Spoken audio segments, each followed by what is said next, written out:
تاسو پوښتنه کړې ده چې د سپوږمۍ او د لمر څخه عکس اخیستل دا څنګه دي؟ محترمه ستاسو په جواب کې به ووایو چې د سپوږمۍ او د لمر څخه عکس اخیستل دا جایز دي پروا نه کوي. ځکه په احادیثو کې چې ممانعت راغلی دی هغه د داسې شي د عکس څخه ممانعت راغلی دی چې روح والا شی وي، ساه والا شی وي، تنفس والا یې چې ساه کش وي، ساه کاږي، لکه دا حیوانات دي یا دا انسانان دي. د دیو هغه عکس اخیستل چې دی دا جایز کار نه دی.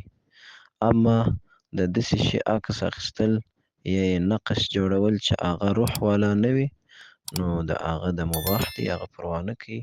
د لمر او د سپوږمۍ عکس اخیستل پروا نه کوي. ملګرو په دې هیله چې ټول به روغ او جوړ اوسئ. تاسو هم کولی شئ چې خپلې دیني پوښتنې د ویډیو په کمنټ کې راولېږئ تر څو مفتي صاحب درته ځواب کړي.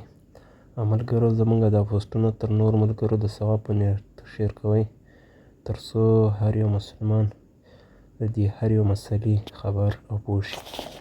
السلام علیکم.